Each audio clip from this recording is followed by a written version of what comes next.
Halo, nama saya Muhammad Hojan Pasaribu. NIM saya ada di 241210808124. Jadi di video ini saya buat sebagai syarat tugas UAS saya untuk mata kuliah Public Relation Strategies and Tactics 1. Jadi video ini sebagai syarat saya untuk merangkum hasil tulisan saya dari Microsoft Word yang saya kumpulkan dalam bentuk paper.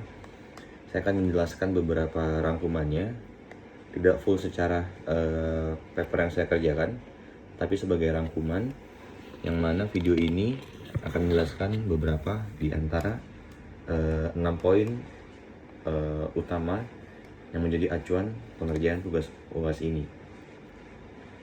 Jadi untuk topik yang saya ambil itu inti masalahnya adalah yang the goods debt, yang melakukan pemutusan hubungan kerja atau PHK dalam skala besar terhadap sejumlah karyawan. Jadi pembukaannya adalah saya langsung akan membacakan poin pertamanya, yaitu identifikasi masalahnya, yang mana ada 6 poin. Poin pertama adalah inti masalah yang menjelaskan PHK massal yang diumumkan perusahaan menimbulkan reaksi publik dan sorotan media. Poin keduanya menjelaskan penyebab utama, yaitu tekanan finansial, restrukturisasi, efisiensi operasional, atau perubahan strategi bisnis. Poin ketiga adalah kegagalan komunikasi. Komunikasi internal atau eksternal yang kurang sensitif dan kurang transparan memperburuk persepsi. Poin keempatnya adalah dampak langsung pada karyawan, yaitu kehilangan penghasilan, stres, dan potensi masalah hukum. Lalu poin kelima ada dampak pada organisasi, yang mana penurunan modal karyawan yang tersisa, resiko gugatan, dan menurunnya employer brand. Lalu poin keenamnya, resiko publik, menjelaskan tentang potensi boykot konsumen, kampanye advokasi pekerja, dan liputan negatif berkepanjangan. Itu 6 poin untuk yang poin pertama, untuk identifikasi masalahnya. Lalu kita lanjut ke poin kedua, objektif atau tujuannya, yang mana ada 6 poin juga. Yang poin pertama adalah saya menuliskan perlindungan hak karyawan, atau memastikan proses PHK adil dan sesuai hukum. Poin kedua adalah pemulihan reputasi employer brand, menunjukkan empati dan tanggung jawab perusahaan. Poin ketiganya adalah menjaga kelangsungan bisnis, yang menjelaskan alasan bisnis dan rencana keberlanjutan. Poin keempatnya meminimalkan risiko hukum, selesaikan klaim atau perselisihan secara cepat dan profesional. Untuk poin kelima, pulihkan komunikasi internal, yaitu membangun kembali moral dan kepercayaan karyawan yang tersisa. Untuk poin keenamnya adalah bukti tindakan nyata, yaitu menjelaskan tentang kompensasi atau dukungan transisi dan transparansi sebagai bukti komitmen. Itu untuk poin kedua, objektifnya. Lalu kita pergi ke poin ketiganya, yaitu stakeholders mapping, urut dari yang paling terdampak. Ada yang pertama ada karyawan yang terdampak. Dampaknya adalah dampak paling besar, yaitu kehilangan pekerjaan dan pendapatan. Untuk yang kedua adalah keluarga karyawan, yang mana dampak ekonominya dan psikologis pada rumah tangga. Untuk yang ketiga adalah karyawan yang tetap atau survivors, moral dan produktivitas yang menurun. Untuk yang keempat adalah serikat pekerja atau yang perwakilan, yaitu sebagai peran advokasi dan negosiasi. Lalu yang kelima adalah manajemen dan pemegang saham, yang bertanggung jawab atas keputusan dan resiko reputasi.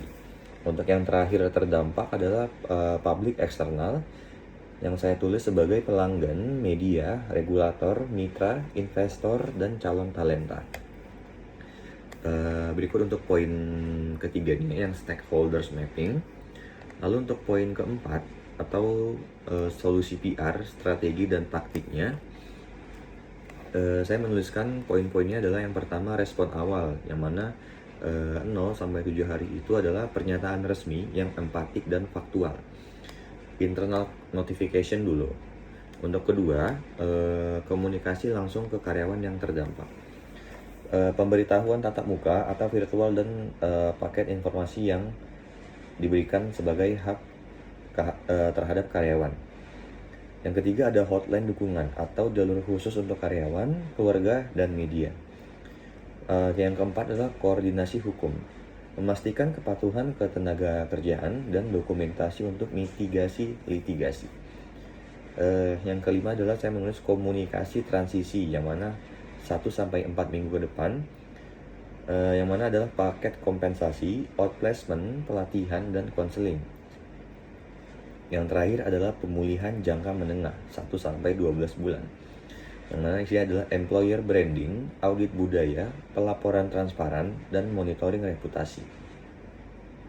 Itu untuk poin keempat. Untuk poin kelima adalah PR tools yang dimanfaatkan. Untuk poin pertama ada media relation, yaitu press release, media briefing, atau wawancara yang dipilih.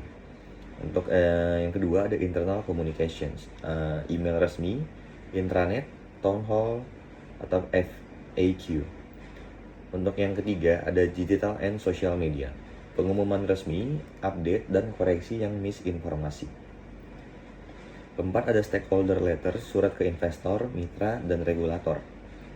Yang kelima ada crisis hotline atau case management, manajemen kasus individu atau dukungan langsung. Yang terakhir ada outplacement partnership dan monitoring, yaitu kerjasama pelatihan, social listening, dan analytics.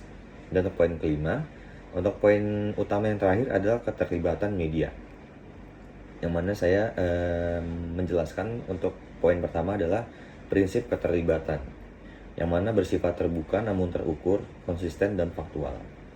Yang kedua ada media bisnis dan ekonomi untuk menjelaskan alasan finansial dan rencana yang keberlanjutan. Yang ketiga ada media ketenagakerjaan atau HR untuk menjelaskan paket dukungan dan praktik HR. Keempat ada media nasional dan lokal, yaitu menjangkau publik luas dan komunitas terdampak. Kelima ada media advokasi dan influencer HR, mengajak dialog, menampilkan bukti tindakan nyata. Yang terakhir ada aktivitas bersama media.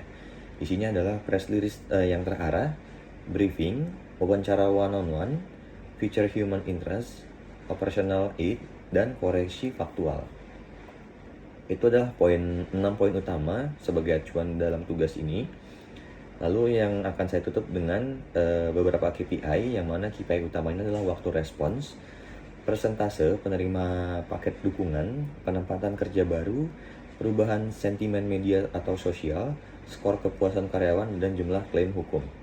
Lalu ada resiko atau mitigasi, litigasi, kebocoran informasi, kampanye boykot, dan reputasi berkepanjangan. Atau mitigasi lewat dokumentasi, kontrol komunikasi, engagement proaktif, dan program CSR. Lalu yang terakhir kesimpulan saya adalah menangani PHK massal butuh keseimbangan antara kebutuhan bisnis dan tanggung jawab sosial. PR harus memastikan proses adil, komunikasi yang empatik, dan bukti tindakan nyata untuk memulihkan reputasi. Jadi itulah beberapa rangkuman yang saya rangkum dalam paper saya. File berisi fullnya akan saya kirimkan juga bersama video ini, yang mana video ini saya buat untuk memenuhi syarat tugas ini, yang juga diharuskan membuat sebuah video untuk menjelaskan sebuah tugasnya, apa yang sedang dikerjakan lewat sebuah video. Berakhir video untuk saat ini. Saya Muhammad Faujan Pasaribu dengan NIM 241210800124. Semoga video ini bisa memberikan atau memenuhi syarat untuk ujian akhir semester saya untuk mata kuliah Public Relation, Strategies and Tactics 1. Terima kasih atas perhatian dan pengertiannya. Saya ucapkan selamat malam.